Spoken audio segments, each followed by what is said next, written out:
All right. Hey, everybody. This is Jeff Martin with Magic City Books here in Tulsa. We're thrilled to have you back with us for our virtual author event series, streaming live to you on Facebook Live and on Zoom and all the spots. Couldn't be more thrilled to have you. We're going to keep doing these virtuals for a little bit longer, which we have been doing for about a year now. And we've done 150 or so of these virtuals. But I'm excited also to tell you that we're going to be easing back into some in-person things this summer. So stay tuned for that. You can go to our website, magiccitybooks.com, and see our full event list and see what's coming up. We have a quite busy spring. I would urge you to go to the website and specifically pay attention to the end of May and early June. We have many programs that will be concerning and around the centennial of the 1921 Tulsa Race Massacre, which is coming up May 31st and June 1st. Lots of different things going on in the city. Everything from, we're going to be doing a program, an actual in-person program on Sunday, May 31st, or sorry, Sunday, May 30th, rather, with Damon Lindelof, the creator of Watchmen on HBO, and Cord Jefferson, Emmy-winning writer for that show as well. They'll be here in person down on Greenwood to talk about the show and watch some of the show. And then we have a conversation with Don Lemon from CNN for his new book, and lots of different things. So just go to the website. You can see much more about the upcoming events there. Tonight is going to be a really special evening. I remember getting sent a copy of this book, My Time Will Come, many months ago. We get a lot of advanced books, and so we got a copy of this book, which is a memoir. And I opened it up, and pretty much from the first few pages, you're hooked on it. And it's a tale that is almost, like I was telling Ian before we began, it's almost unbelievable in the sense of what this man has gone through in these past decades, and also just the book itself is so evocative and really puts you in this place which you certainly don't ever want to go, but you really get a sense of what this was like. And so Ian Manuel is our guest tonight. Ian has written this wonderful memoir, which is about the 26 years he spent in prison, 18 of which he spent in solitary confinement. We'll get into the reasons why. We'll talk about how that came to an end and so much more, and how he used his talents as a writer and a poet to transcend that time, and what he's been doing in the time since then. So I couldn't be more thrilled to welcome Ian Manuel to our program tonight. Hello, Ian. Welcome to Magic City Books virtually. We're really honored to have you here. Thank you. Thank you so much, Jeff. Thank you for having me. Congratulations on the book. I'm curious to know, just to start, what it's been like to, it feels when I was reading the book that this was something, obviously it took, people always say it takes you your whole life to write your first book. And obviously this is in some ways encapsulates your whole life. What's it been like to kind of have it out in the world, and to kind of, even that first moment when I'm sure you got a box sent to you with the first copy and you cracked it open, was that an emotional moment for you seeing the book for the first time?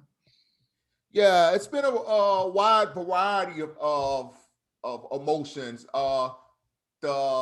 The feeling of relief that it's finally out there, and then just having to, at first I was so involved in the nuances of the book. Like I was going out, like the first week the book came out, I went out and, for example, I went to Barnes and Nobles, and I'm stressing myself out because Barnes and Nobles only had 3 copies in their store, and I found out that they had 3 copies in every store of Barnes and Nobles across the United States. I'm like, why they only order 3 copies?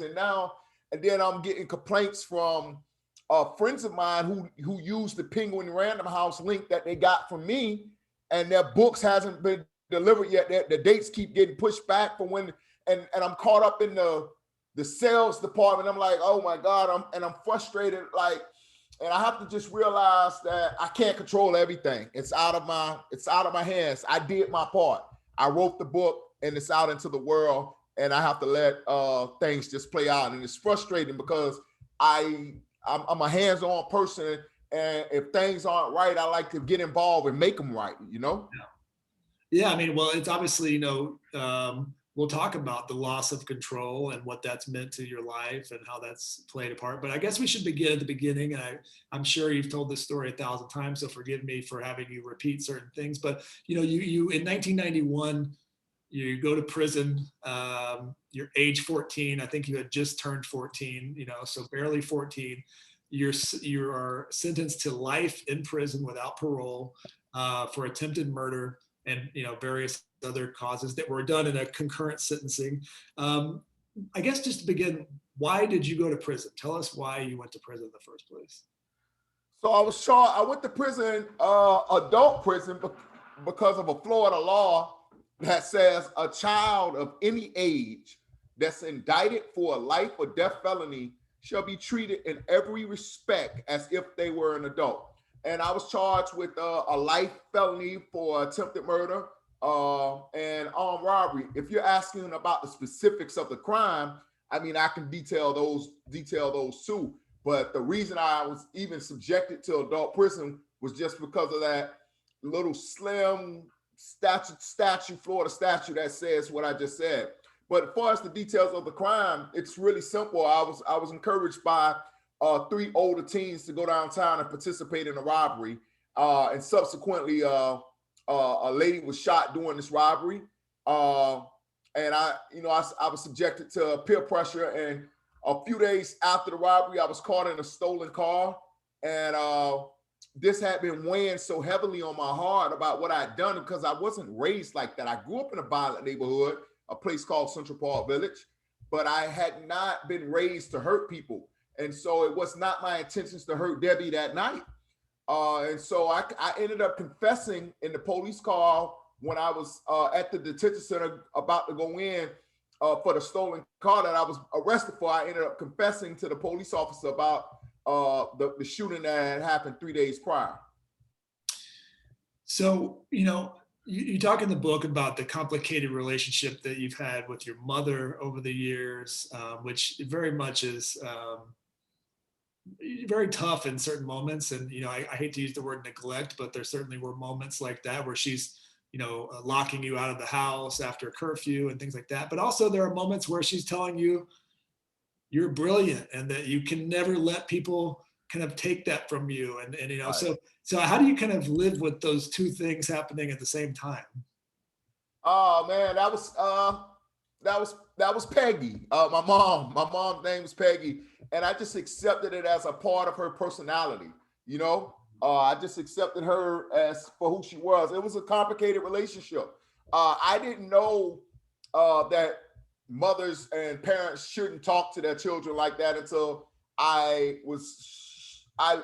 probably until I got out and was around my social worker's children, her sister's children, and I seen how caring and nurturing they were. And I didn't realize that the things my mother was saying to me was adding pain to my life, that it would have me searching for the unconditional love that I received from my grandmother from early on. My mother just gave me tough love, and I just think she was hurting. Actually, I think she was hurting from whatever had happened in her life. She had been taught to hate herself, to hate being Black, which is why she would say things about the darkness of my skin that I found hurtful and caused me to take bleach baths as a youth to try to lighten my skin to become a color of a child that my mother would grow to love. Yeah. Well, it's kind of that, maybe a cliche at this point, but that kind of idea that hurt people is, it's very true in a way. So you go into prison at age 14. You're too small. One of the reasons is they say you're just too small and they put you in solitary confinement. And you're in there from like the end of, just to kind of lay it out for people, you're in there from like the end of the first George Bush administration until what, Barack Obama becomes president, basically? Yeah, so from November The easiest way to put it is from November 1992 to November 2010. You know, Obama was elected November. You know, he became the president-elect in November 2008. So he was on his second year of his first term when I was on my way out of solitary confinement, and George H.W. Bush was on his way out of office and President Clinton was the president-elect when I went to solitary confinement. Yeah. A lot happened within. I mean, I missed several the Gulf War twice. The World Trade Center, the internet, the Y2K. Everybody, I remember when Y2K came. Everyone was hoping that the doors was going to roll in confinement, and we get to run around and out of our cells and stuff. But the doors didn't open that night. Everything was just fine. The planes didn't fall out of the sky, and our doors didn't open. Yeah. So describe. You know, I think we have a sense from movies and TV shows and things like that of what solitary confinement is like. You know, we've all seen depictions of that, but just kind of give me the layout. What is your cell like? What is your daily routine, and how do you pass the time? That's a good question, man, because there's different cells and different settings depending on what part of the prison you're in, or depending on what prison you're in. There was times when I was, for instance, in a cell in a cell block called the dungeon, and they call it the dungeon because you couldn't see anything in front of you. There was a wall in front of you. There was a high ceiling in your cell that was so high you couldn't jump and touch it. But there was a wall in the back of you with no window. And there was a bunk bed, but it was only one person allowed in the cell. So you had these two bunks in your cell. There was a stainless steel toilet in the back. That was in the dungeon. Or there was instances when I first went to prison, I was in the cell block, and I started off in a regular confinement cell, but then on the Sabbath day, I refused to clean myself, if you might remember that from the book. And the captain ended up slapping me up and putting me in a lower level, more restricted form of confinement called the hole, where I woke up with cockroaches crawling over my body, sleeping on the floor. There was a drain for me to use the bathroom, man. It was sick. And I was 14 at that time. And there was bars in this cell I was in at this time. There was bars and then an outer door that they could close so you couldn't hear or see anything outside of it. It was very tough. But I do appreciate going through that at an early age like that, because it kind of set the tone, if you will, and help mold me and give me the strength to withstand the 18 years of solitary confinement that I would be facing later on down the line. So I interviewed several years ago a gentleman named Damian Eccles, who was in prison, was part of a group called the West Memphis Three, and he was wrongly accused and finally let out of prison after many, many years. And one of the things that he talked about that I think I had never considered were some of the physical effects. And he was in solitary for a lot of that time. The vision, the toll it takes on your vision, not seeing the sun, you know, all these different things. Talk about some of the physical tolls that takes on you that we might not even think about.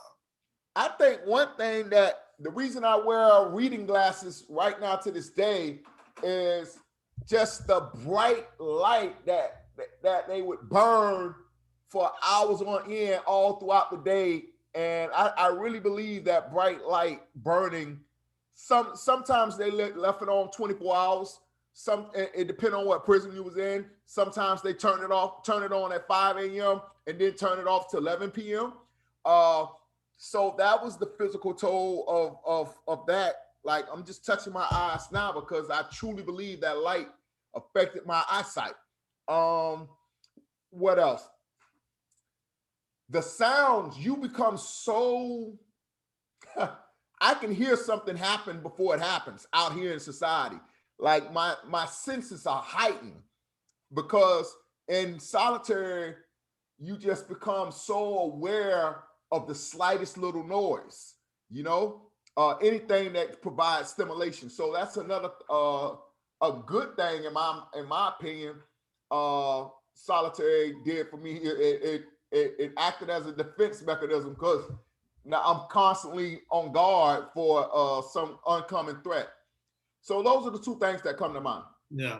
But I know Damien, by the way. Oh, My friend, we have a mutual friend, a yoga sensation, Sean Korn, that introduced us. yeah. It was a really amazing event. And that was, in the times when we actually got to be in person, I remember those days. So I want to say a quick commercial here. If you guys don't have a copy of this book yet, we made it real easy for you. Just go in the chat function here and you can pick up a copy of My Time Will Come. You will be so grateful that you took the time to spend with that book. And also, if you have questions for Ian, please drop those into the Q&A while we go, and I'll try to pull some of those while we're discussing the book. So we will talk in a little while about the woman that you shot, and as we mentioned, there were several reasons, of course, armed robbery and other reasons, but the real kind of reason why you ended up where you were, of course, was this attempted murder charge. When you said, you were picked up in a car later, did you know what her medical status was? Did you know any idea if she was dead or alive or anything? Did you assume she was dead after you shot her? No. First of all, that's a great question because right now, 30 years later, I can't even recall how I remember she got shot because I didn't know. Oh, yes, I do. The police officer came to the neighborhood and told me that I fit the description as someone that just took place in a shooting downtown. But before that, I didn't even know she was shot because on TV, you got to remember, I was still a child and very impressionable. When someone was shot, they always fell down.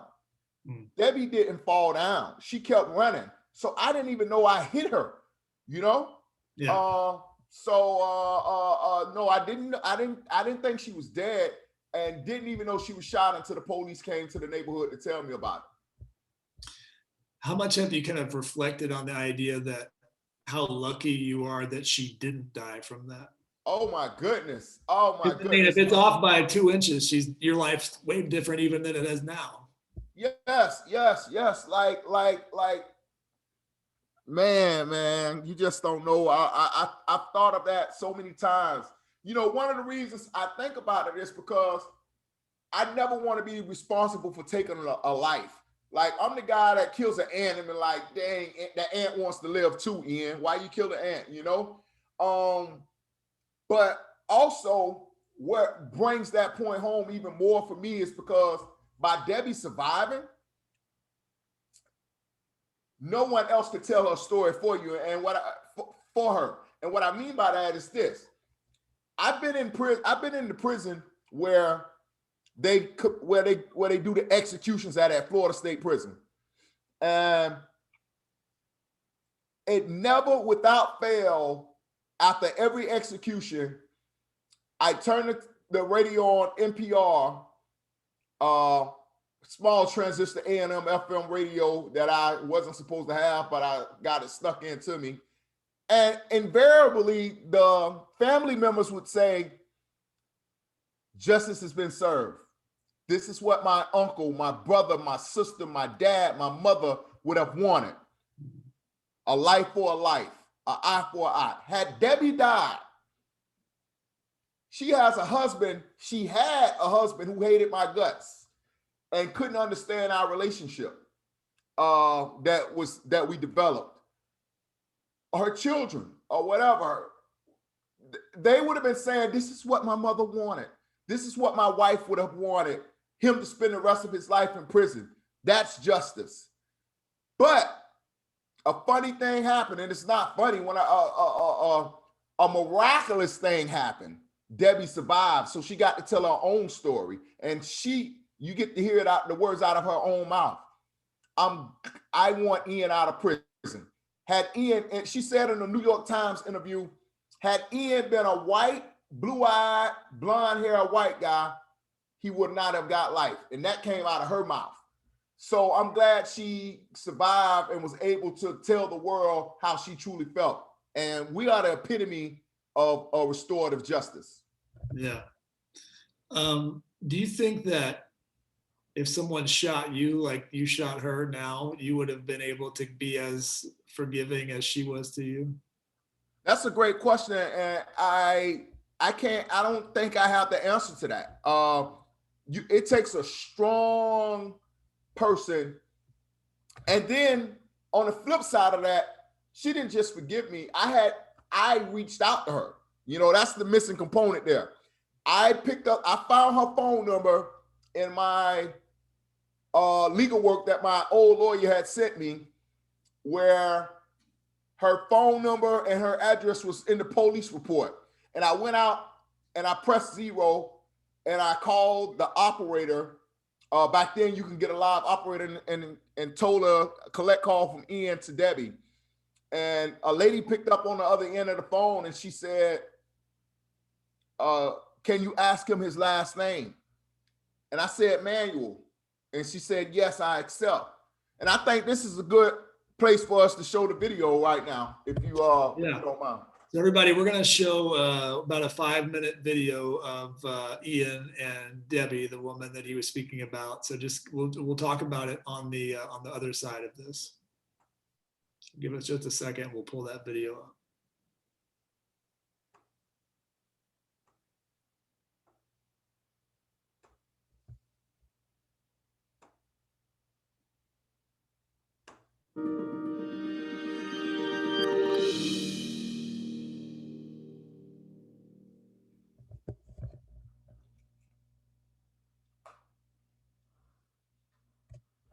I had built up a reputation in the neighborhood as someone who was fearless. It didn't matter that I was the youngest. I was given a gun. My daughters were 3 and 1, and it was the first time I had been out really since I had my second baby. I see these 3 guys walk up to the car, and I wasn't really paying attention to them. One of them asked, "You got any change?" Heard from behind, "I'm serious, give it up." And Debbie immediately screamed. I immediately fired. He shot. I saw one of my teeth fall on the ground. I threw the gun in some bushes and went back to the neighborhood.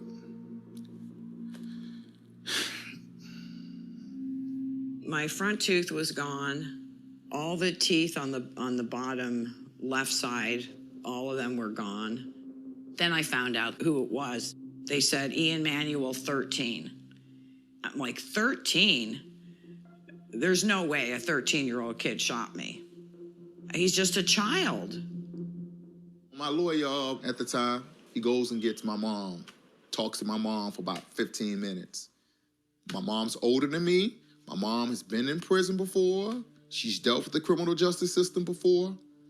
And she tells me, Ian, do what your lawyers say, baby. Do it for me. Please plead guilty for me.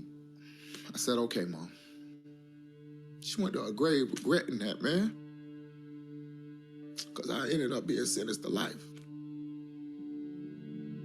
I've been in prison about a year at this time. It was around December 1991. I had all my paperwork scattered out on the table. Police report was in there with Debbie's phone number.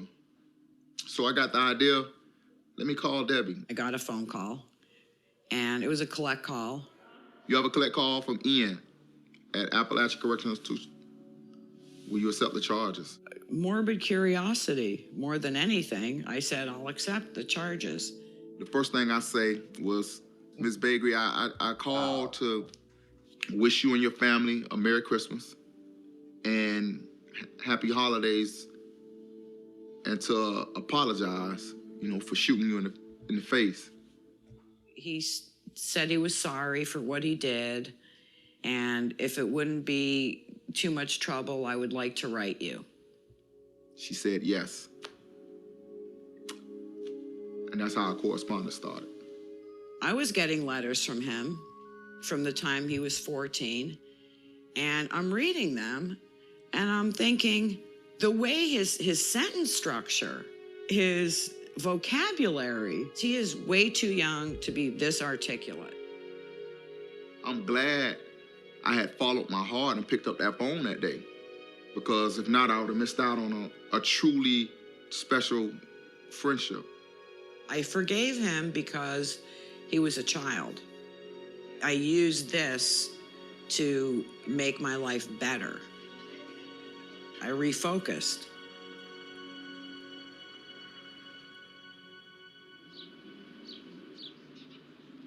Ian had been sentenced to life without parole for a crime at the age of 13. I wrote him a letter. We're thinking about challenging the constitutionality of life without parole sentences for children. We started taking cases to the U.S. Supreme Court. When the court ruled that it is unconstitutional to impose these kinds of sentences on children convicted of non-homicides, we went back to the court where Ian's case was pending. We said, you have to give him relief. And Debbie came to court and she said these amazing things about how she doesn't believe that the sentence that Ian received was fair or just, and she supports him being released from jail or prison. Ian got up and made such a beautiful speech to the judge. I told the judge, me and Debbie have been waiting for years for the judicial system to catch up to my remorse and her forgiveness. I was released that night. Oh, God. It's really hard to step out into the world, particularly now when you're coming out as an adult, but you left the world as a child. You look like an adult, but you have none of the life experiences that adults are supposed to have. Ian had never lived alone before. He's never rented anything. He's never had a bank account. He's never learned to drive. He doesn't know any of the things that people assume he knows. You said, put your foot on the brake and then press this? But having some outside people who are cheering for him, rooting for him, it's obviously made a huge impact. Just press that, I guess. And nobody has played that role more enthusiastically, more lovingly, and with more commitment than Debbie. I see Ian for who he is. He still has a lot of growing to do, and I don't glorify him, but our relationship, it spans so many years from childhood to adulthood that he's almost like my child. You can just put it in like a pan and stir fry it. You don't overcome fear and anger without courage. You don't affirm the other things people are when they make mistakes or when terrible things happen to them without courage. I'm not saying he wasn't responsible for his actions, but when you're 13, you should be given the opportunity to change, to grow. What I feel is compassion for another human being. Hell of a dance.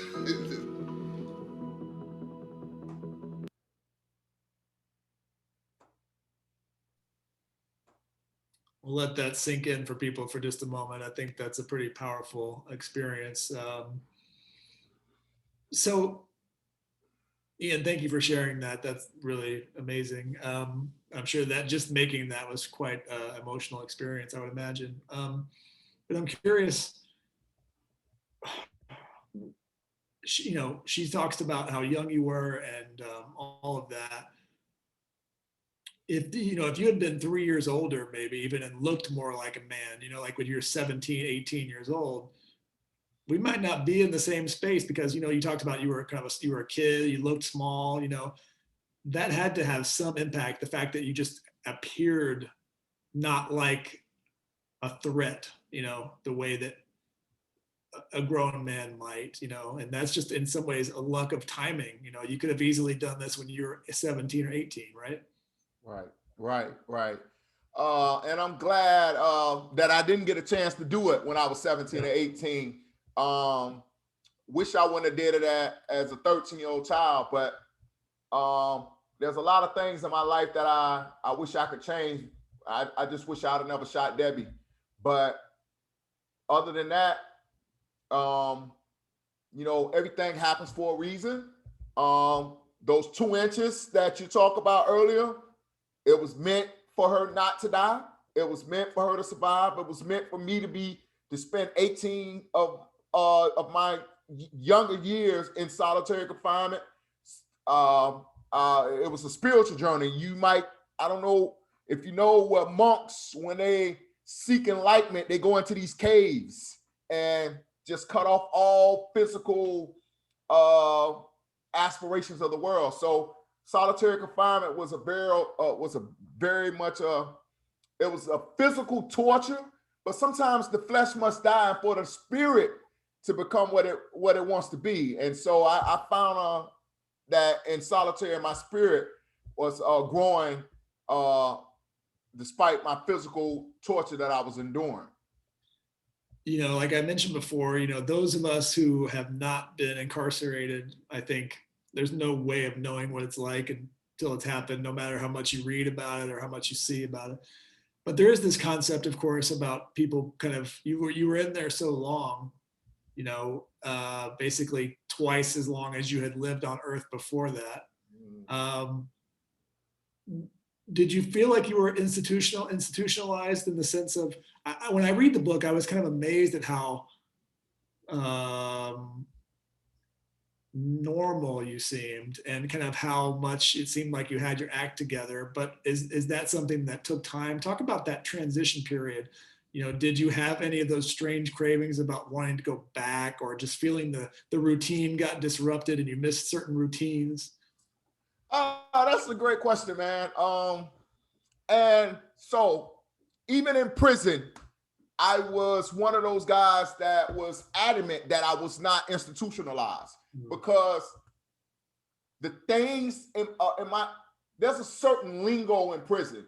There's a certain aspiration, things that you aspire for on a daily basis in prison. And my conversation and my thought process was much different than the people that surrounded me, right? They were more concerned, and don't get it twisted, I had my agenda for the day that I needed to get done, or my hustling I was trying to do. But I also had a bigger vision, a bigger picture in my mind. I knew I had a gift. First of all, I believe God gives each and every one of us a gift. And one of my gifts is the ability to compose words in ways that move people. So I never felt institutionalized. That said, when I got out,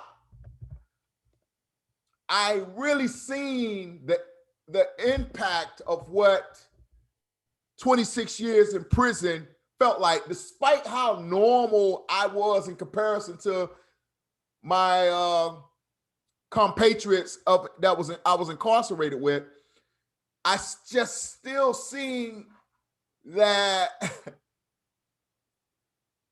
I had some institutionalization in me that I would have never thought existed, you know?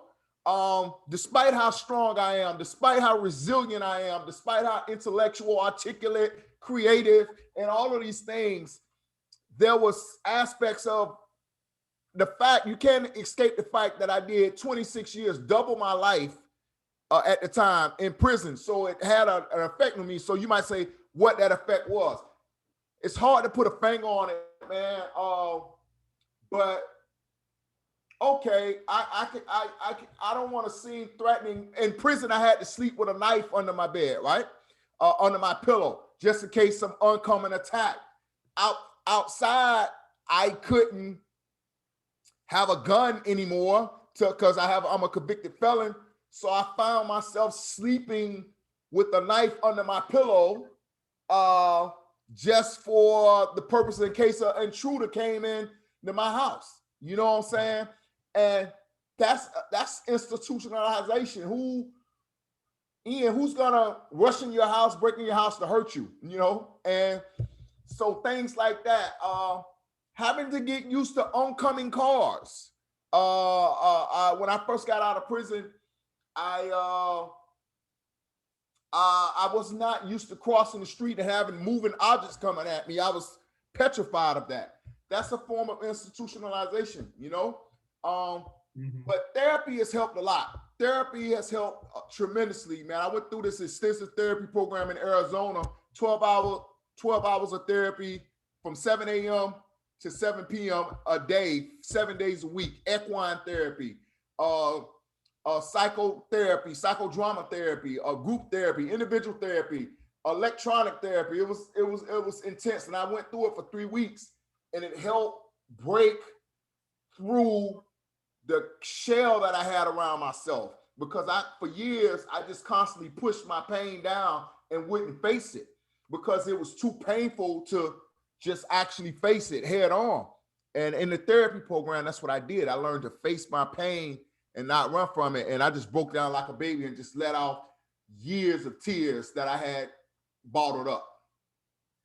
So in the video, we saw Mr. Bryan Stevenson of the Equal Justice Initiative, quite a well-known person. I've been lucky enough to see him speak in person before, and it's no understatement to say that his work and his organization changed your life in many ways. And I should say he writes the foreword to this book, which all of you need to get a copy of, and we have a link here for you. But when he reached out to you, or when you first connected, did you think that that was the moment or the beginning of something? Or did you kind of think like, I'm never getting out of here? Because at that point, you had been in there for quite some time, and you had probably had moments of hope or thoughts that something might be possible. When did you kind of realize that this was more than just a pipe dream, or there might be some impact here? So I will say I never gave up hope on myself.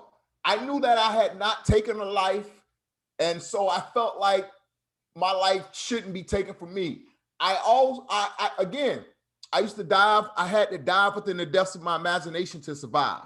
Mm-hmm. And so I constantly, when you're powerless, you dream of being powerful. So most of my dreams surrounded me getting out, moving to California, Los Angeles, and becoming this big rap superstar, this movie, somebody that had power, that would come back to the prisons, and the people that would treated me so bad would be like, wow, Ian, you made it. You're amazing. And being in a position to affect change.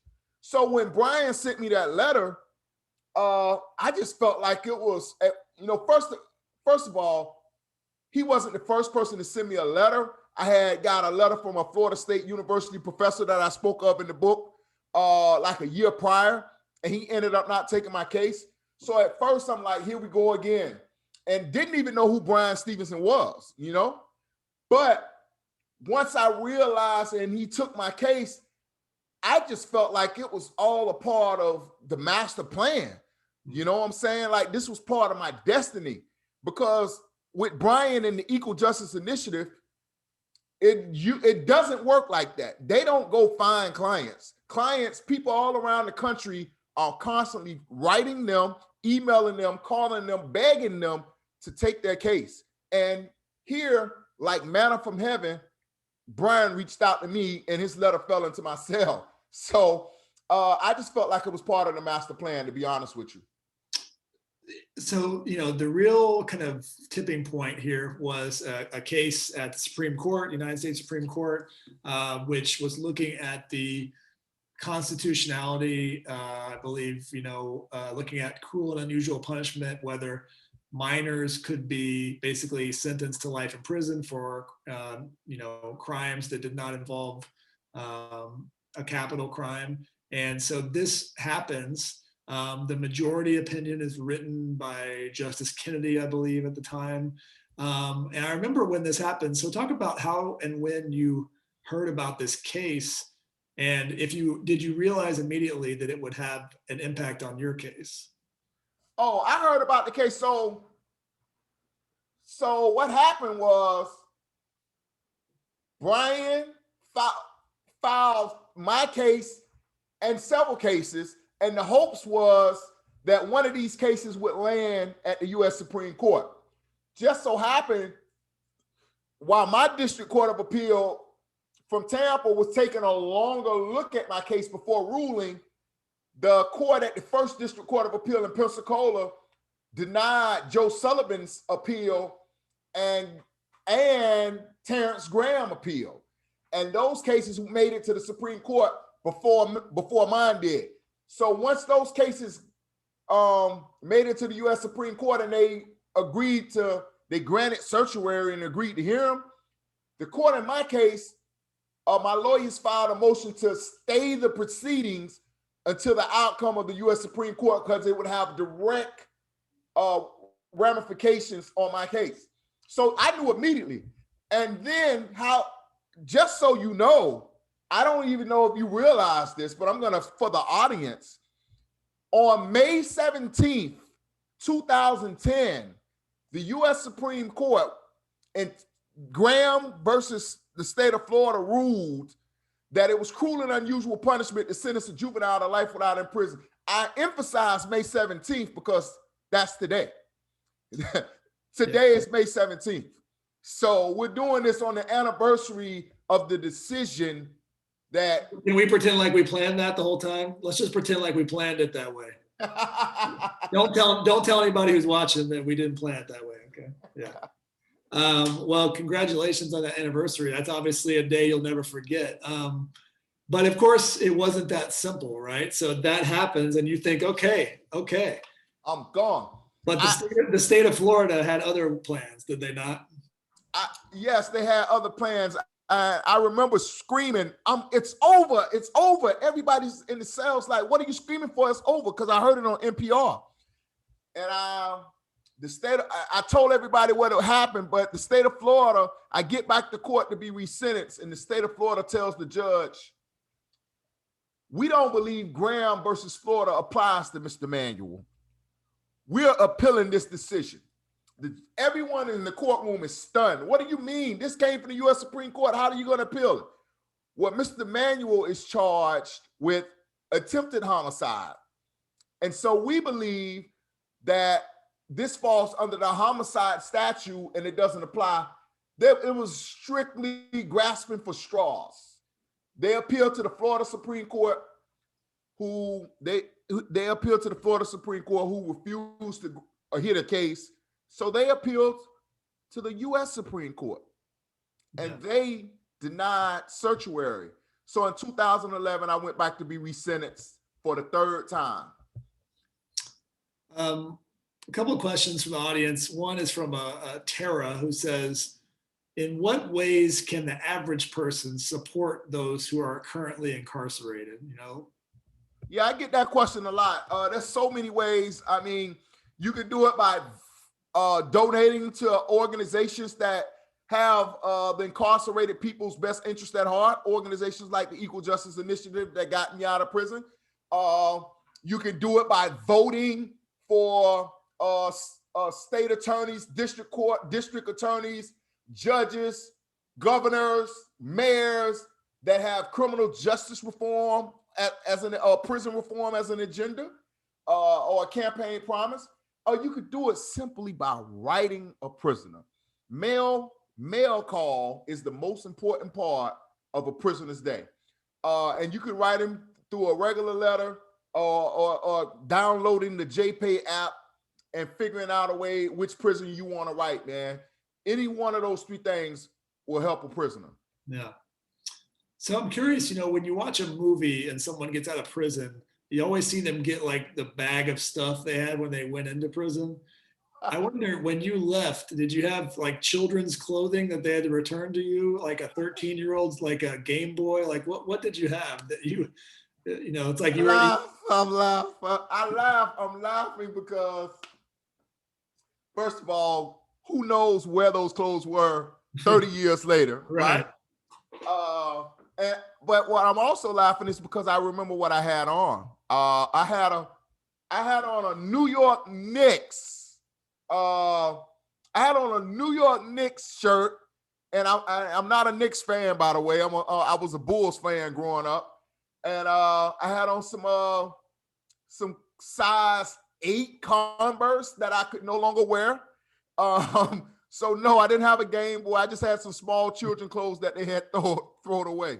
I think we need to do a shout out to Tulsa's own John Starks while we're here. John Starks, the great John Starks. Oh, wow. I didn't know you was from Tulsa. Yeah. So before we wrap up, and it's been such a pleasure talking with you. And like I said, everybody, you need to get a copy of this book. Poetry plays such a big role in the book. There are poems in the book. Obviously, writing was a way you kind of helped you get through this. I'm curious, what if over the 26 years, what were a couple of things that you read the most? Because I'm sure you went back to things. Were there books and things that you just reread a lot over the years that meant a lot to you? Well, one book that means a lot to me, I was just reading it last night. It became my Bible, man, and it still hits home to the day. It's a spiritual book. It's Gary Zukav's The Seat of the Soul. Yeah, I know that book. Yeah. Yeah, that's a book that really stuck with me, and I have it right by my bedside as we speak. How did that book come to you? How did, at what age did you get it? So at first I heard it in a Jay-Z song. Jay-Z remade this song, Aaliyah's "I'm Missing You," and he said the rhyme so fast.